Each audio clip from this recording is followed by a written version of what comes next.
তোমার যদি মনে হয় ওডা সেন্সির ফেভারিট ক্যারেক্টার লুফি, তাহলে এই ভিডিওটা তোমার জন্য।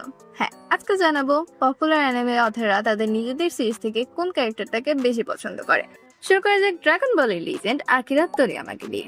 তার প্রিয় ক্যারেক্টার গোকু বা ভেজিটা কোনোটাই নয়। তার প্রিয় ক্যারেক্টার হলো পিকোলো, কারণ পিকোলোকে আঁকতে তার অনেক বেশি কষ্ট করতে হতো না। এবার আসি জুজুৎসু কাইসেনের কথায়। গেগে আকুতামের মনের সবচেয়ে কাছের ক্যারেক্টার হলো নানামি, কারণ নানামি অনেক mature and hard working. Next যাকে নিয়ে কথা বলবো তাকে নিয়ে আমি একটু কনফিউজ, কারণ অনেকেই বলে থাকেন হান্টার হান্টারের রাইটার তোগাশি সেন্সির প্রিয় ক্যারেক্টার ক্রোলো, আবার অনেকেই বলেন হিসোকা। তো আমি আপাতত এই দুইজনকেই তার ফেভারিট বলে ধরে নিলাম। অ্যান্ড আমার ফেভারিট অ্যানিমে এওডি এর রাইটার হাজিমে ইসাই আমার ফেভারিট ক্যারেক্টার জিন, কারণ তার কাছে জিনকেই সবচেয়ে রিয়ালিস্টিক অ্যান্ড মানবিক বলে মনে হয়েছে। এবার আসি বিগ থ্রিতে। প্রথমেই বলি ব্লিচকে নিয়ে। ব্লিচের রাইটার কবু সেন্সির পছন্দ সত্যি অবাক করার মতো।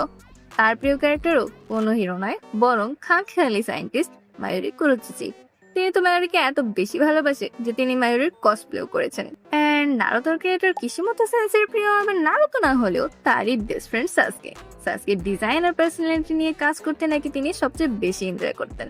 এবং আমরা ভাবি ওয়ান পিসের রাইটার ওডা সেন্সে হয়তো লুফি বা জোরোকে বেশি ভালোবাসেন, কিন্তু তা একদমই নয়। তার সবচেয়ে প্রিয় ক্যারেক্টার হলো বাক্সে আটকে থাকা সেই অদ্ভুত গাইমন। সেও গাইমনকে আঁকতে অনেক বেশি এনজয় করত। তাহলে এবার কমেন্টে বলো তো এই লিস্টের কোন রাইটারের চয়েসটা তোমাকে সবচেয়ে বেশি অবাক করেছে।